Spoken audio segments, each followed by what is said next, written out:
With America in the midst of this so-called racial reckoning, untold stories are coming to light. And tonight, a look at a woman born into slavery who would go on to create a delicious recipe many Americans have likely enjoyed. Her descendants hope in our country's push to right past wrongs that there's not an overcorrection and that her legacy can live on. Our Deborah Roberts reports. Under the grass, it's barely noticeable, an unmarked grave covering what for nearly a century was an untold story of one of America's hidden figures. I mean, who else has experienced slavery and then walked through all of the experiences of America? I mean, Jim Crow, segregation, lynchings. You've probably never heard her name, but Nancy Green has likely been in your kitchen. When my mom would prepare pancakes, that was just part of the whole experience of being in the household, is that you sat there and waited for the pancakes to be prepared so that you could get them, hot off the griddle. Right there on your pancake box. As a kid, my mother always made those. Everybody ate those pancakes. Aunt Jemima pancakes without her face on the box was probably the one way that households were integrated. Add some butter and syrup. You'll like 'em. Aunt Jemima. Perfect pancakes in 10 shakes. The Aunt Jemima recipe, created by Nancy Green, and with it, the birth of the American pancake. Long before she pioneered that famous mix, Nancy Green was born into slavery in Montgomery County, Kentucky. She was taken away from, she's not with her family, but she is learning to survive and use her God-given talent to still push forward and move forward, which is the story of most African-American people in the United States, that they use what they had to become what they were.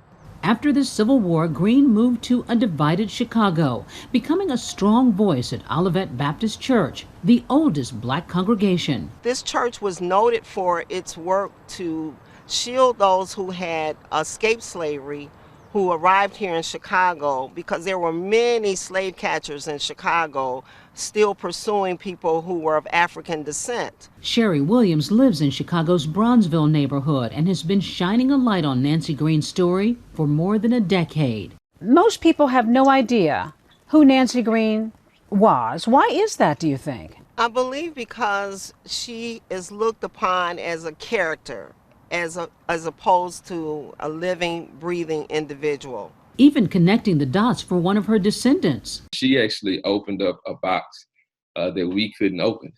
Literally opened a box. Marcus Hayes only recently learned about his family's past. When I found out about it, to be honest, I was shocked and excited at the same time. Living in the United States, some African Americans, as you may know, it is hard for them to go that far back to get who they're connected to.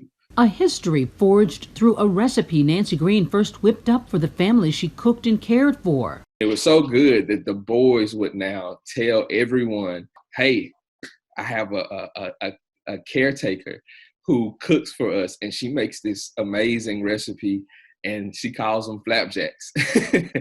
And the milling company heard about it and knew that she was using their meal. They came and sought her out. Just like that, Aunt Jemima was born. The big debut, the World's Fair at Chicago's Jackson Park back in 1893.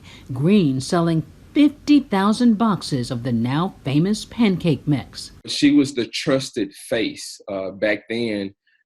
Anybody who would look at an African-American woman cooking, they knew that they can trust her cooking. And over all those years, ads for Aunt Jemima never mentioning Nancy Green. She was a businesswoman. She created her own agency through what she did well as a storyteller, as a cook, as a nurse. After Green died in 1923, other women became the living Aunt Jemima symbols, ambassadors hired by Quaker Oats to continue the legacy. My great aunt, Lillian, she went to Dallas, Texas. She was discovered by Quaker Oats to be their spokesperson. Vera Harris always heard the stories about Aunt Lillian and how she helped portray Aunt Jemima for decades. When Quaker Oats would bring her back to Hawkins, Texas, that everybody would be real excited. Aunt Lillian putting her small Texas community on the map.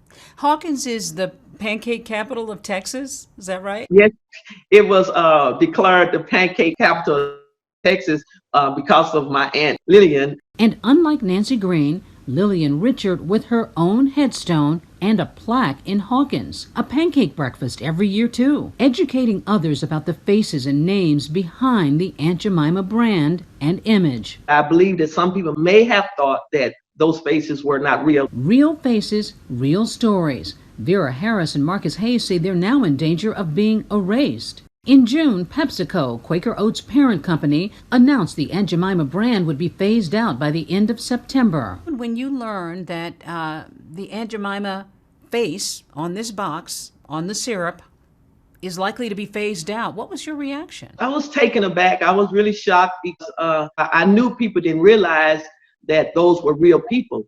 And, to phase them out would kind of erase their history. She's just not a character that I really want her legacy to be told, that this is a real person and this is her recipe.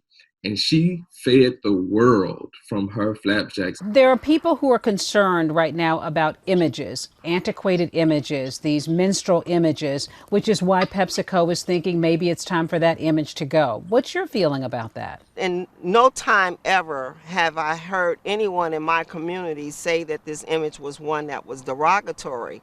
So I don't know where that sentiment is coming from.